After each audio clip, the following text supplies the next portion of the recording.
Hello and welcome to SEC Baseball Predictions, sixth weekend of the baseball season. We're closing in on the halfway point of the regular season before long, which is amazing.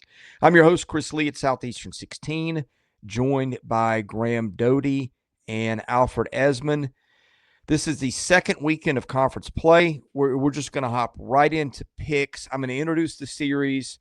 Alfred will give his quick analysis and picks. Graham will do the same, and then I'll finish up with mine. We're going to start with the two Thursday series, and here's the order that we'll go in. Tennessee, Alabama, A&M, Vandy, and then to the Fridays, LSU at Texas, South Carolina at Arkansas, Georgia at Florida, Auburn at Kentucky, Mississippi State at Oklahoma, Ole Miss at Missouri is the order. Let's start with Tennessee going to Alabama.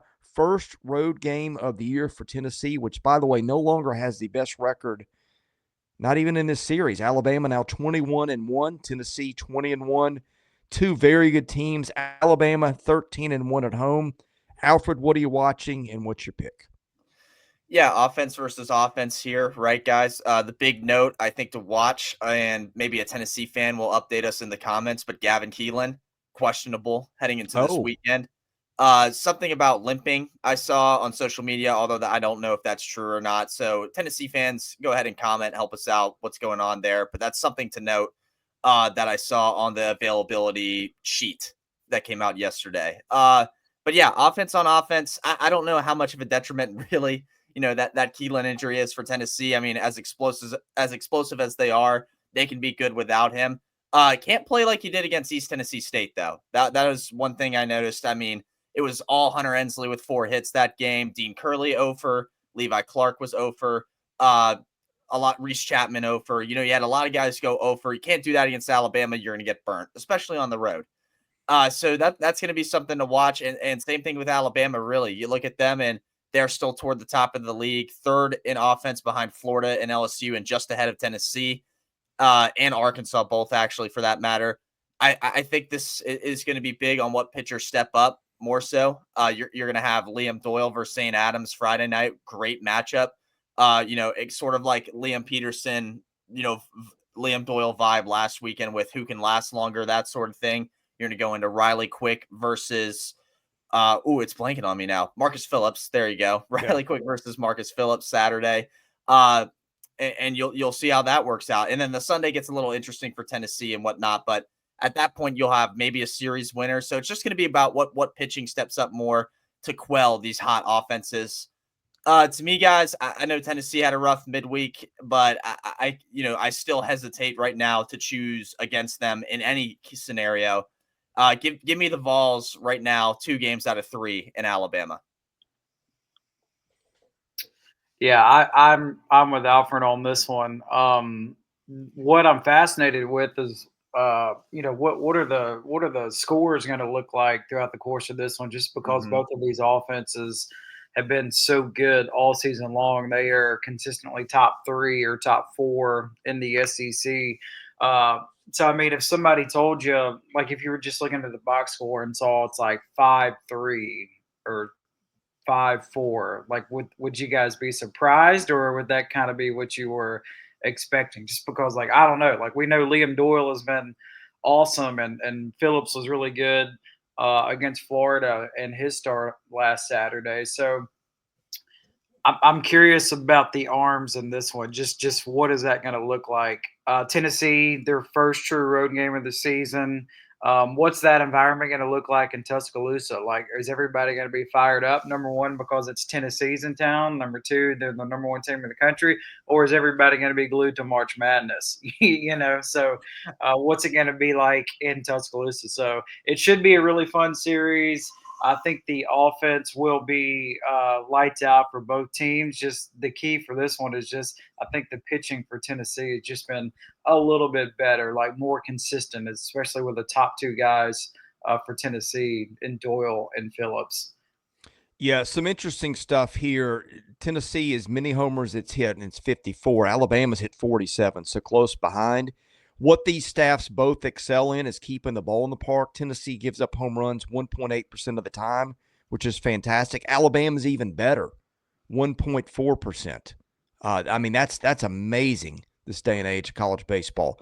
Stuff I've kind of noticed: Alabama's rotation very righty heavy. Tennessee's lineup pretty balanced. Zane Adams will pitch. He's a lefty coming out Friday night, and they've got a couple of lefties in Heilberger and Robertson, which Tennessee's lefties, by the way, are going to be, if Keelan plays, he's one of them. Reese Chapman's a lefty. Fisher's a lefty. Barga's a lefty. Abernathy's a lefty. Peebles is a switch hitter.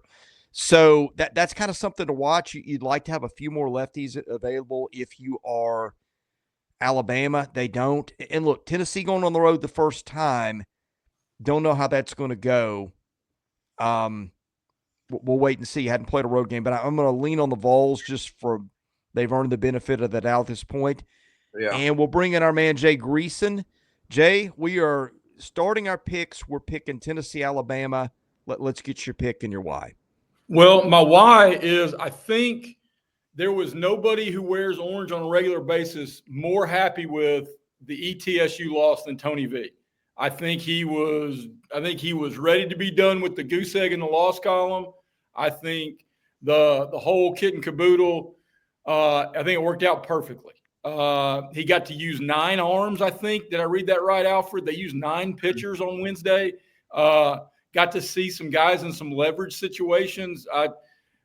Chris, you've talked about it pretty frequently that losses in the midweek aren't really losses if you can learn something. And I think Tony V got the opportunity to kind of hit a little bit of a reset button after a great start. I actually think Tennessee's going to go down there and play as well as they've played all year, and that's saying something. So your pick will be the Vols? Yeah, absolutely. I think they'll take 2 or 3. Yeah, that's 4-4, but watch this. I wouldn't be shocked if Alabama took it. I think Alabama can take a game here. Most likely one feels probably like Friday night with Zane Adams on the bump. Next series, as my dog loses his mind in the background, apologies for that. Texas A&M goes to Vandy. Aggies are 11-9, 110 in the RPI. Vanderbilt 16-5, and ranked 15 in the RPI. Vanderbilt 12-0 at home. It's moving Connor Fennell to the rotation. This is the first road game all year for Texas A&M. Let's go. We'll just from now on we'll go Graham, J, Alfred with picks. We'll just go clockwise and then I'll finish up. So Graham, start us out here. Yeah, so for this one, I'm going with Vandy just because they open up the weekend. Sorry, I thought the maid was about to hop in here for a second. I had to be like, "Nope, stop!" As I'm in my hotel room in Waco, Texas. So if things bounce a little bit differently for Vanderbilt in the SEC opener at Auburn, they would be in good shape, and I think a lot of people would view Vandy a little bit different. I mean, they have been good. They just kind of been flying under the radar a little bit, if that's possible. And I know, Jay, you touched on this with A&M, over the past few days. Here's their opportunity. So they're going on the road. They're going away from the noise and just really get to use that us against the world mentality. So this is kind of make or break. If they don't win this series for A&M, I mean, boy, you're looking at what they would be around 500 or potentially under 500, depending on how it shakes out. And then just all the eyes of the college baseball world would be on A&M, and everybody would just be talking about how can the preseason number 1 team fall out of the top 25 before the month of March. Has that ever happened? Probably not. So I'm picking Vanderbilt just because they've been so consistent and, they kind of have their identity. And Chris, you alluded to it, the shakeup and the rotation for Vanderbilt. That fascinated to see what that looks like. But to me, Vanderbilt, they've just been too good, too consistent so all season long, and it's been the polar opposite for A&M.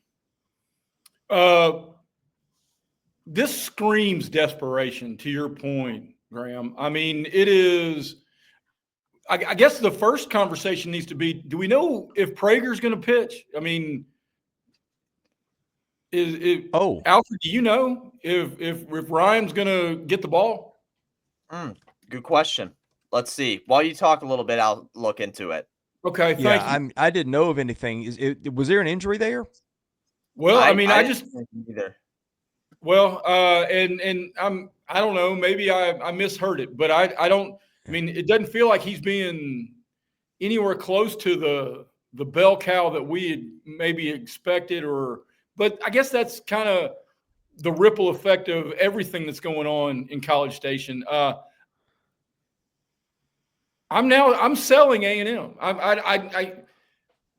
The eye test, they passed the eye test, but the stats don't lie. I mean, baseball is a numbers driven game, and even if Prager is at full speed, I just don't think that they've got what it's going to take to right this ship. And of course, as soon as I say that, they'll win 20 in a row. So take that for what it's worth.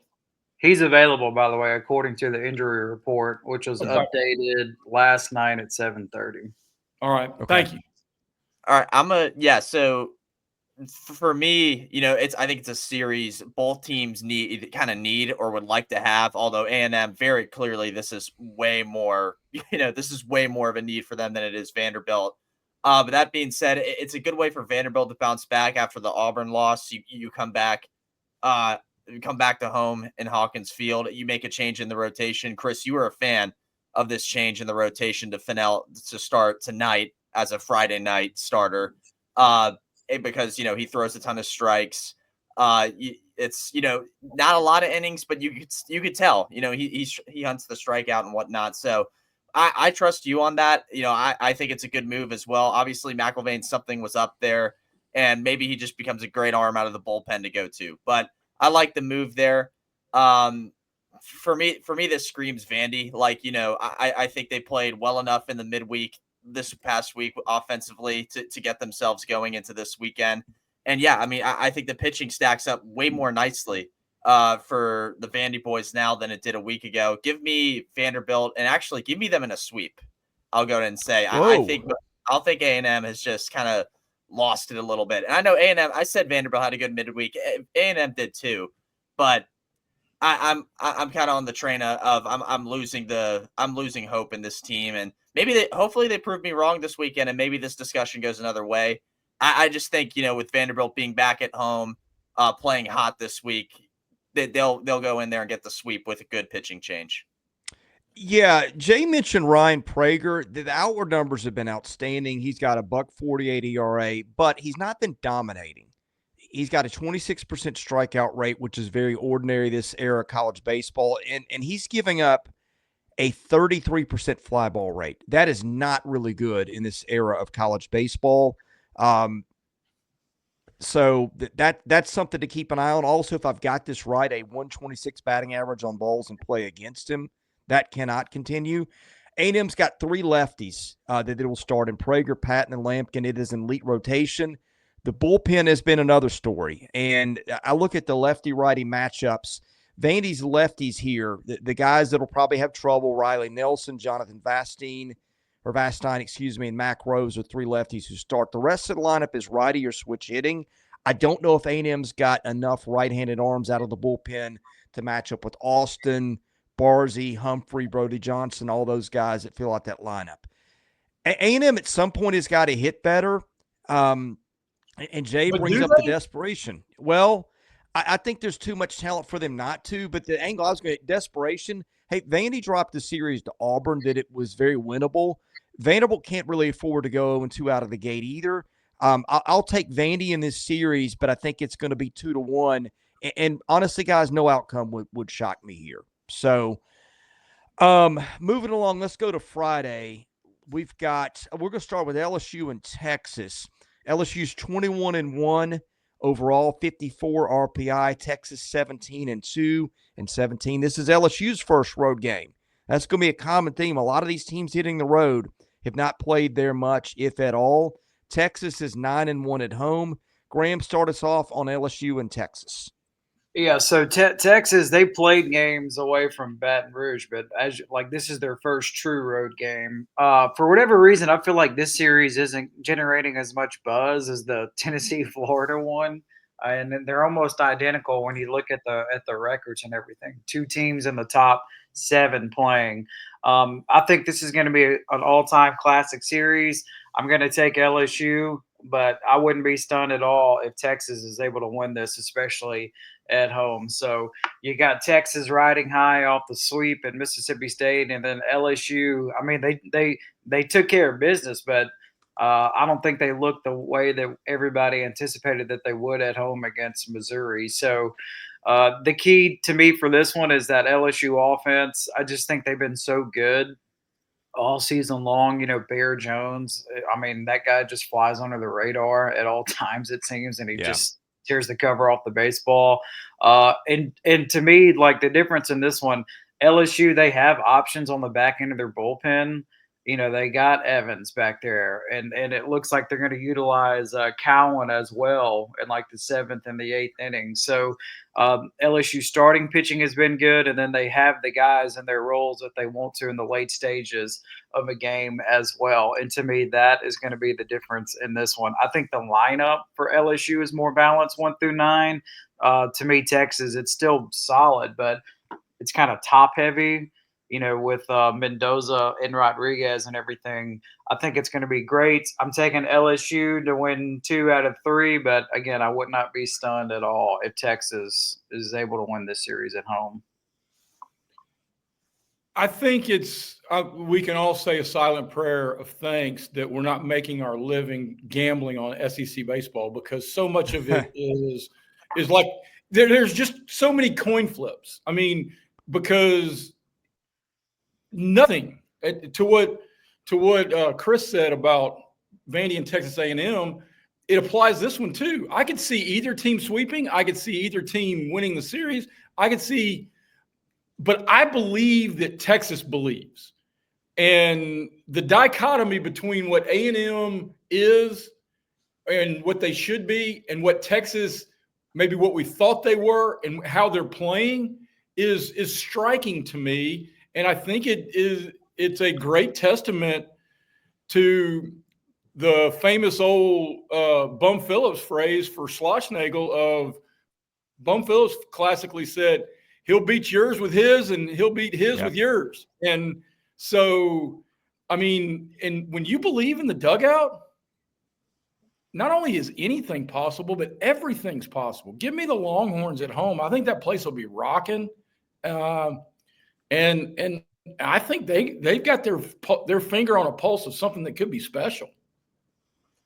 I kind of like what Jay said about Tony Vitello earlier with the midweek stuff. I think the same sort of applies for Jim Schlossnagle here. I think Jim Schlossnagle might be happy they took a loss to UTSA to learn something, right? 17 wins in a row, the longest win streak since I think it was like 2010 or something. Someone correct me, but all that noise happening about Texas can't lose right now, and they finally did.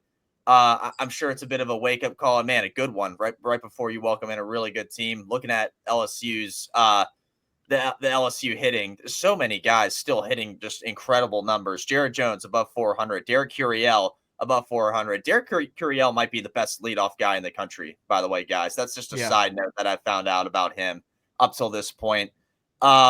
Jake Brown almost hitting 400, not on my bingo card for this season, but here we are looking at that. It's a tough lineup to face for Texas, but at the same time, they'll be locked into baseball now that they're out of March Madness. Sorry, Longhorn fans, but that's I think I think that's the focus right now.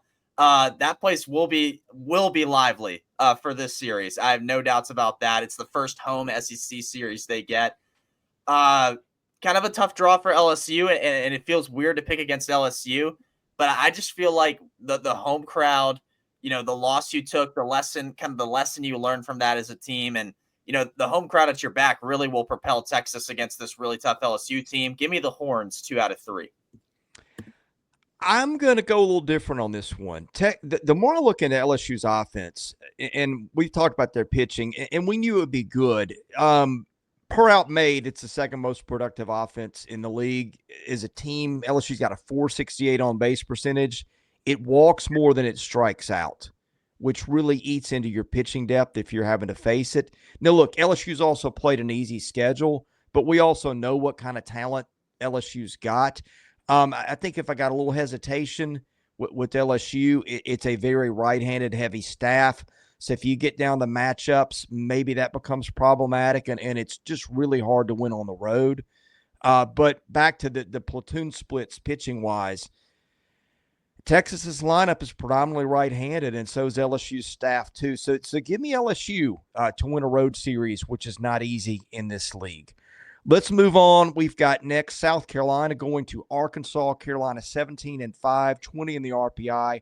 Arkansas 20-2, 8 in the RPI. Gamecocks 2-1 on the road. South Carolina 16-0 at home. Graham, start us off with your pick and why. All right, I'm taking Arkansas with this one just because I think Arkansas, they're so good in all aspects. They're the best defense in the league. Their offense is way better than what everybody was anticipating that it was going to be with the Aloy brothers and Iredell.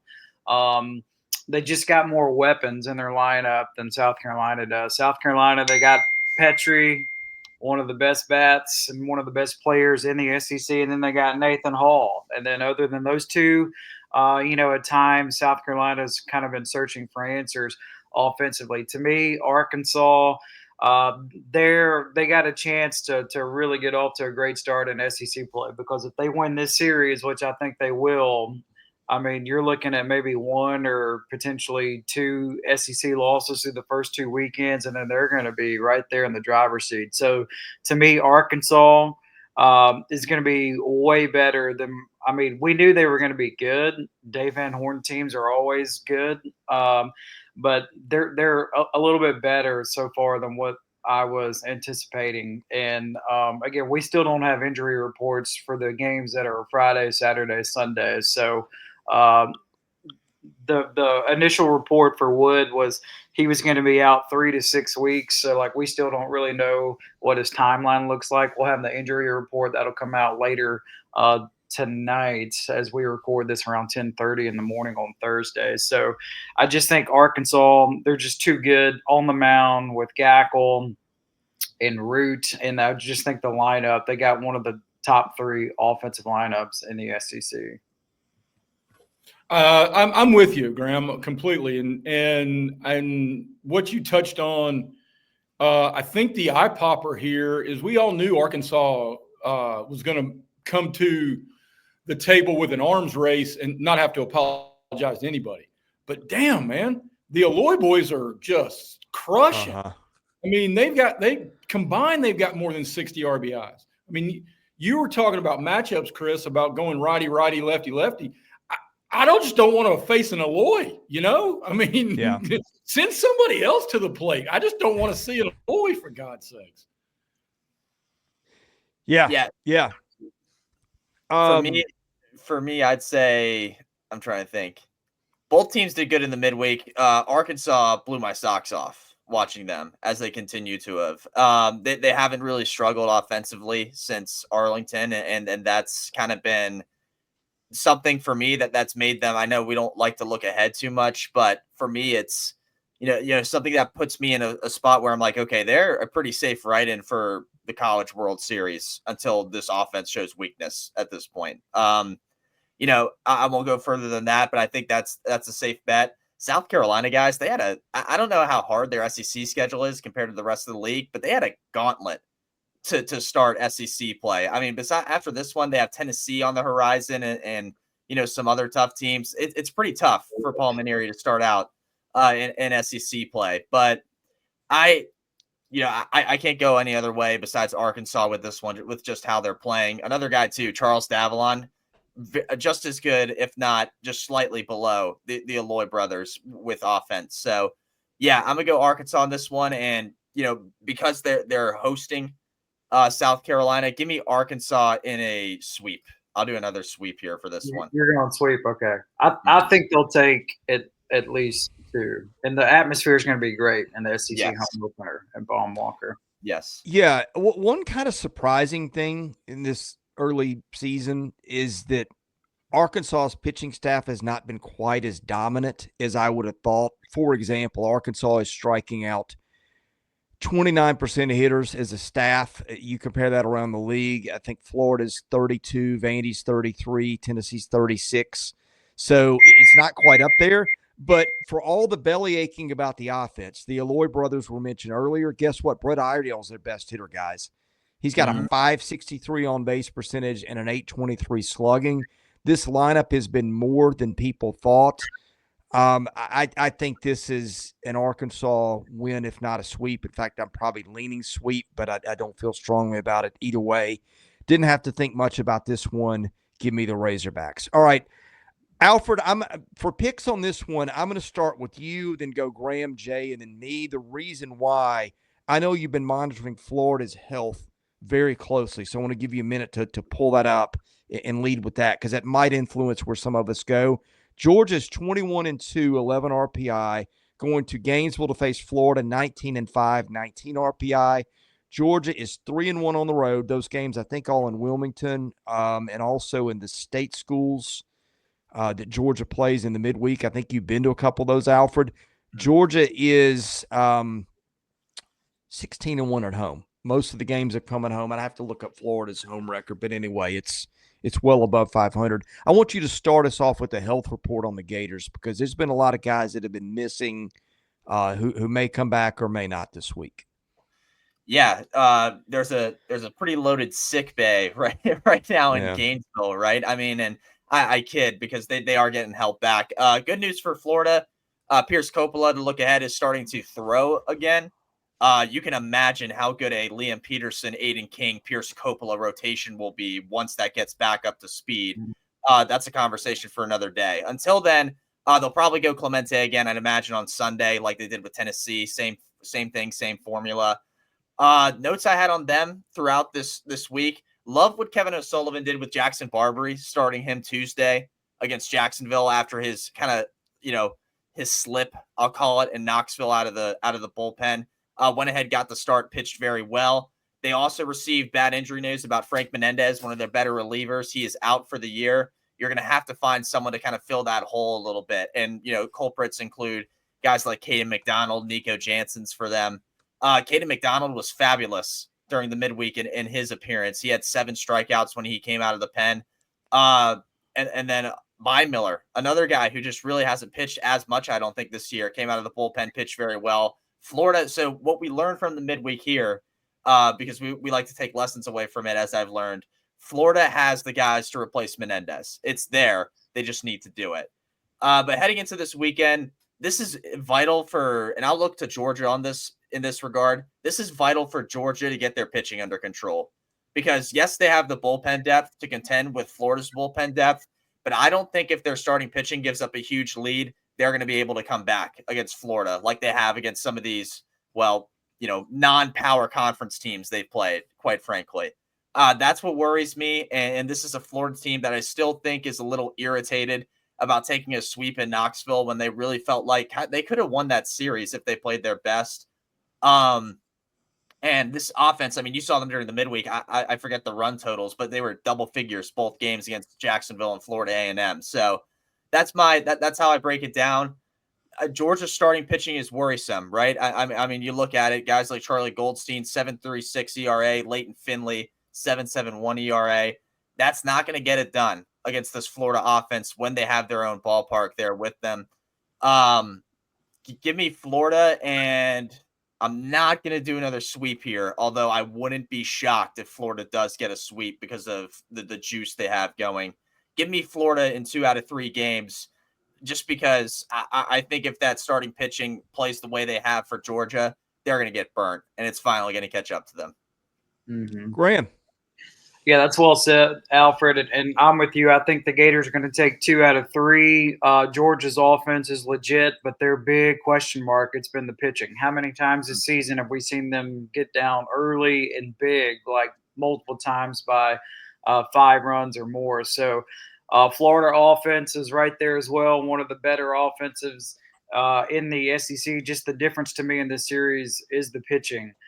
You got Liam Peterson for the Gators, and then King. If King continues to pitch at a high level, like what he did at Tennessee as a true freshman on Saturday, like if he's able to have a repeat performance, I think he'll be outstanding against Georgia. So to me, the difference in this one, you got 2 really good offenses, but the pitching is just better up to this point in the season for Florida. I guess one question mark I do have is like, what's the mindset for Florida? I mean, they went to Knoxville, and I don't think that went the way that they were anticipating. So, like, how strong are they mentally, I guess, is my question. And we are about to find out. I'm still taking the Gators, especially since they're at home. I can see Georgia getting the Sunday game just because their offense is too good, and I can just see them slugging their way to a win on Sunday. But I'm taking the Gators to win the series. It's funny you said that, because that's what I was thinking. I'm taking Georgia. And to revert back to something earlier, Alfred, you mentioned LSU's leadoff hitter. Is Robbie Burnett the best story in the SEC that nobody's talking about? I mean, dude's getting on base 62% of the time. I mean, they've got two dudes who have OPS higher than 1,600. I mean, and it to what you were saying, Graham, the slugging on a Sunday when you know you're going to be neck deep in a SEC series against your opponent's bullpen.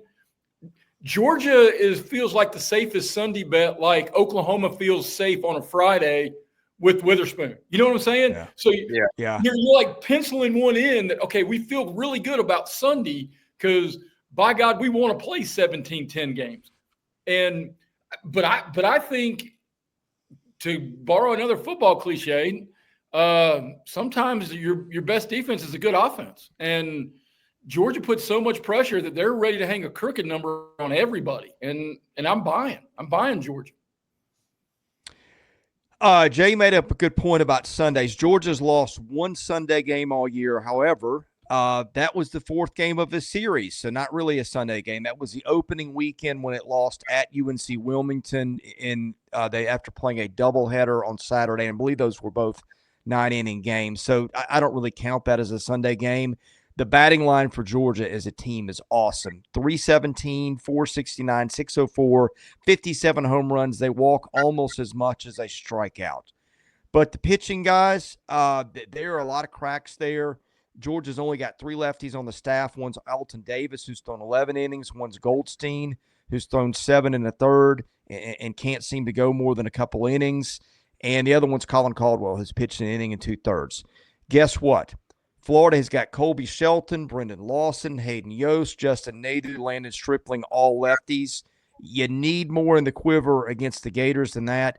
I trust Florida's pitching a lot more. It is banged up, but it's in Gainesville. It's just a hard place to win. Give me the Gators 2 out of 3. Maybe the Sunday game is the one that Georgia takes for points Jay made. But I need to see Georgia pitch better, and I need to see more lefties than they've got to take them to win in Gainesville. All right, we got 3 left. Let's go. Auburn at Kentucky. Auburn 0-1 on the road, 17-4 overall with a 22 RPI.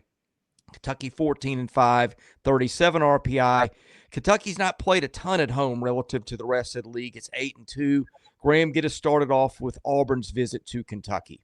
Yeah, what a very intriguing series. Even though Kentucky didn't win in Athens last weekend, I still think they're playing with a lot of confidence. So they are back home for the first time against an SEC opponent.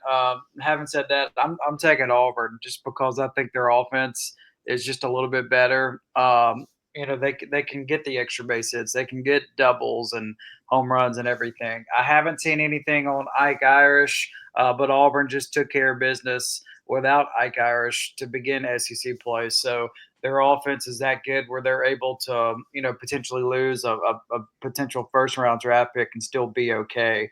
I think Auburn is able to take care of business on the road. And for Kentucky, like, again, what are they going to look like, especially on the mound? It just kind of seems like they're content on kind of doing small ball type stuff and put so much pressure on defenses. I think it's going to be all 3 games very close down to the wire, but I think Auburn will be able to create a little bit more separation because they got a better offense. I concur with that. And I think Auburn takes 2 of 3 here. But I'll be real interested to see if Irish doesn't play. I mean, they have bridged his slow start and his absence in the lineup offensively. But as we've talked about multiple times on this show, Kentucky's going to test every catcher in this league in any opportunity. And whoever Auburn puts back there is going to get strained because Kentucky's going to run you. And in that regard, do they create mistakes? Do they tax the pitching staff? Is it a stressful environment? I think Auburn's the better baseball team, and they're playing better. But I think Kentucky against a backup catcher could be something really interesting to watch, Alfred. It could, yes. And one thing you have to do against Kentucky is defense, right? Play good defense against the Wildcats, be on your toes. That is one thing Auburn has done well. They're top 5 in the SEC in defense based off fielding percentage, up there with teams like Arkansas, Vanderbilt, Georgia, etc. Man, Chris, I don't know if you were going to pick Auburn, but I was going to lean Auburn, and I would not be surprised if Kentucky just sweeps the rug from under us and takes this series because they're at home and have all that, maybe a crowd to their back and just have the confidence of being in Lexington. With all that kidding aside, I'm going to take Auburn. Look, I think the offense has just been too good to stop. I don't know if Kentucky can really contend with, a team like that. Like we saw it against Georgia, but that's a little, different because Georgia's offense is just on another level. Auburn's offense, I think it plays, sort of the away from the small ball style more so. And I think you're going to see guys like Bub Terrell, who have been playing incredible, come to the plate and do very well. No pun intended. Cooper McMurray, I think you're going to see him thrive a little bit as well. And then that rotation has been pretty steadfast, I think, for Auburn, the Dutton, Fisher, Chatterton rotation. So, yeah, give me War Eagle and give me War Eagle in 2 out of 3 games. Would not be shocked about Kentucky winning this series, though, whatsoever. Yeah, I was impressed with Auburn last week, and I think Sam Dutton on Friday night is one of the guys that maybe people need to be talking about a little bit more. I think people are still sleeping on Kentucky. The stats aren't great. They got obliterated, the pitching did in Athens last weekend, but that's kind of what happens to you when you go to Athens.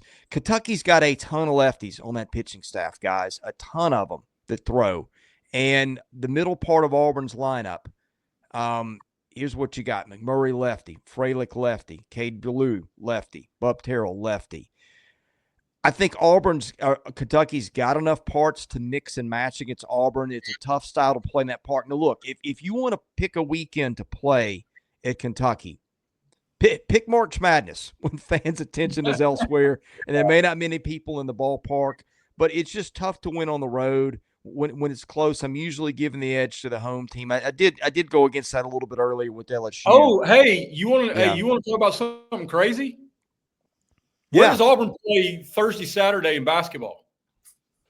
Oh, yeah, I know. Lexington Against there may be yeah. a huge Auburn contingent in that baseball facility this weekend. I didn't even think about that. That's right. That's a good point. Yeah, that's wow. And there's plenty of seats there to accommodate them now. So yeah, that's a dynamic I hadn't even thought of. I'm still going Kentucky. Am I the only one that went Kentucky in this one? You are. Yeah, but I'm picking Auburn every weekend. I'm letting everybody know that. I mean, Auburn against the 27 Yankees, they'll take 2 or 3. That's why we love you. All right, 2 more to go. Mississippi State at Oklahoma. State is 14-7, 91 in the RPI. Oklahoma 16-2, 6th in the RPI. Mississippi State just 0-1 on the road. Wow, they've only played 1 road game. And Oklahoma 13-0 at home.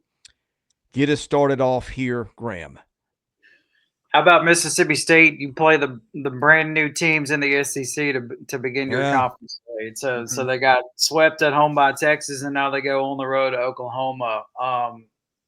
Again, the stadium not the biggest, the atmosphere is not the rowdiest in Norman baseball wise, but I think the Sooners are going to take care of business just because they know their identity. Again, they're one of the best defensive teams in the league, and then they steal a lot of bases as well. Oklahoma does. They are top half of the SEC. They actually got the second most stolen bases, one fewer than Kentucky. So we know Witherspoon is going to do his thing on Friday night. That's a really good pitching matchup, though, for game one with Pico for Mississippi State and then Kyson Witherspoon for Oklahoma. I just think Oklahoma just a tad bit more firepower offensively, with Carmichael, who's been there for a while now. Just the fact that it's in Norman. So I think Oklahoma, they got a taste of SEC play with a win at South Carolina. That thrilling series. So now they're back home. I just think Oklahoma's playing with a lot of confidence. And Mississippi State, I don't think they were banking on getting swept at home to begin SEC play. So this could potentially be just a brutal start to SEC play for Mississippi State. And I know, Chris, like you've touched on, their schedule maybe not be the most challenging in the SEC. It's the SEC, and like the schedule is going to be tough no matter what. So Mississippi State, they got their moments here and there. They got Sullivan and guys like that. I think Cups is back for State health-wise, and Hines is starting to get better offensively. But I just think Oklahoma is going to be a little bit too much in Norman for Mississippi State this weekend. I concur, Graham, and I think you touched on, man, when you've got that bell cow, and don't get me wrong, the Pico kid from Mississippi State is tremendous, but I mean, Kyson Witherspoon, man, that dude's a dog. And I mean, you just pencil that in as, all right, here's 7 innings and 11 Ks, and you're going to be lucky to get more than 4 or 5 hits. And all right, everybody else take care of your job. And all we got to do is split the other half. I mean, Oklahoma, that's going to be that's a roadmap to unbelievable regular season success. And I think especially at home, Oklahoma is going to be hard to handle. Yeah, that's the thing that really sets me on the Oklahoma path. One, I think Kyson Witherspoon at home is going to be as unbeatable as you'd find around the country when it comes to a Friday night starter. Two, that's rough. I mean, for Mississippi State, getting swept at home to start SEC play, and then it's like, oh, pack your bags, we're going to play Oklahoma, on the road. So, brutal start for them. Kind of a bad draw when everything sort of panned out to be what it is. And give me Oklahoma 2 out of 3. Would not be surprised if they swept Mississippi State here. Yeah. And by the way, Chris, before you go, sure. State has LSU next. Yikes! Oh. Yeah. State is one of the weirdest teams in the league because I thought coming into the season I did not see as much on paper in my mind to justify the ranking that State had. I also thought the easy schedule would bail them out with some things. Well, here's the weird thing. The out-of-conference schedule's been tougher than most, especially in those midweeks with the Southern Miss games, playing Troy, and then, of course, they went to, played Arizona, Oklahoma State. And almost all of State's wins have been blowouts. Almost all their losses have been 1 or 2 run games. I think this team has had some hard luck. I think it's better on paper. Despite the 14-7 record, I think there's a better ball team in here that I knew. Now they're running into a weird part of the schedule, as you said. Now, look, Oklahoma, the starting pitching, boy, after Kyson Witherspoon, those guys are putting a ton of guys on base. So keep an eye out for that. I think State's got a chance to crack some games early. Pico Cone, lefty, one of the better pitchers in the league so far. Really like him. And this is a staff that's got a lot of guys. I'm going to go Oklahoma on the road here. I think there are better days coming for Mississippi State. I don't think maybe they're this weekend, and they're probably not next weekend. But, I think there's a good ball team under here if they don't get buried by this portion of the schedule. And I'll take Oklahoma to win at home. Again, OU 13-0 at home. All right, let's wrap up with what have we got? One left, Ole Miss at Missouri. Ole Miss 15-5, 5 in the RPI. Missouri 8-11, and 2-18 in the RPI. So this may be a series that even if Ole Miss sweeps, could cost them a bit in the RPI. Ole Miss 0-1 on the road, and Missouri 5-4 at home. Kick us off here, Graham. All right, I'm taking Ole Miss, and I'm taking Ole Miss to sweep. But having said that, this is one of the toughest places to play in the SEC. You want to know why? There's nobody there. You got to bring your own energy, and it's just Cold and windy. tough.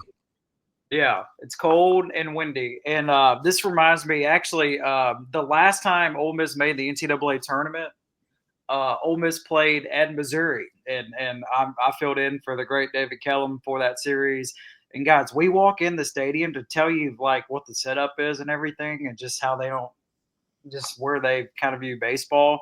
We walk in the stadium, in the press box, like the booth that they have for TV and radio are side by side, and they put all the janitors cleaning stuff in there, and nobody had like took everything out, and like so all of the cleaning supplies were still in the radio booth, and we were the first broadcast team that had been at Mizzou up to that point in the season. So that, I mean, that just kind of gives you an idea. So it's a tough place to play because the stadium sits on top of a hill and it is super windy, and there's just not a lot of people there. So I mean, if you remember, like Mizzou beat Florida last year, so like you can't just kind of show up and go through the motions. You actually have to kind of lock in a little bit because it is just a different and unique setup.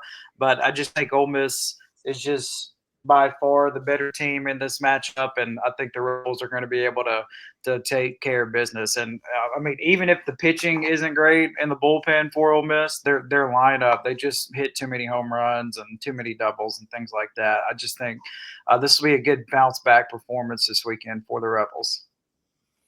If I'm wearing my Auburn homer visor with every pick moving down the road, I'm also going to be the bona fide Mizzou hater. I will take the Signal Mountain Middle School softball team to sweep Mizzou at Mizzou, and we'll just call it a day. Wow. That is Follow harsh. that, Alfred. That is harsh. But yeah, but they got a little right-handed, blonde-headed girl who can sling it. I mean, right.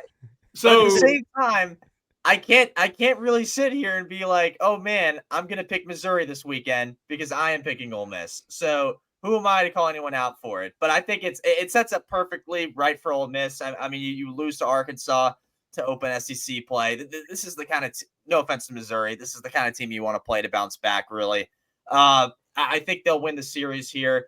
Maybe 2 out of 3, but I am leaning way more towards sweep for Ole Miss. I think those bats will wake up big time that you saw early on in non-conference play and stuff. So give me the Rebels here. 2 out of 3, very strong, maybe to I'm sorry, sweep, very strong, maybe to 2 out of 3 in this series. My friend Jay was a little harsh there. Maybe not a lot harsh, but at least a little harsh. Missouri is a team that just finds a way to get a game every now and then when nothing suggests it would. I think the path here is Caden Jacoby. If he gets a start or sees the mound, he's been one of their more effective guys. Beyond that, it's been pretty ugly across the roster. But as you guys mentioned, cold, windy, just not a great place to play baseball. Ole Miss has struggled to pitch in spots. I'm a little worried that could catch up to the Rebels at some point. Hunter Elliott's been a rock for them, and Riley Maddox has been pretty good too. But the bullpen has just been at times a little messy. I think Ole Miss wins the series, but I think Missouri might find a way to get a game in there, although a sweep wouldn't shock me either. Mm-hmm. All right, we're out of time here at Southeastern 16. We will probably do some sort of recap for the weekend. I'm going to guess that's going to be Sunday night or maybe even Monday morning. We just, to be honest, I'm tied up with SEC basketball, and I think a lot of people are too. So just finding the bandwidth to talk intelligently about it is going to be an issue. But we will be back, if not during the weekend at some point early in the week with some more SEC baseball analysis and predictions. It wraps up power ranks, all the stuff you like here. Hit the subscribe button. Hit the like button if you don't mind. Also, and if you want to know when we do videos, enable your notifications. For Graham Doty, Jay Greason, Alfred Ezman, I'm Chris Lee. Thanks for watching our baseball content here at Southeastern 16.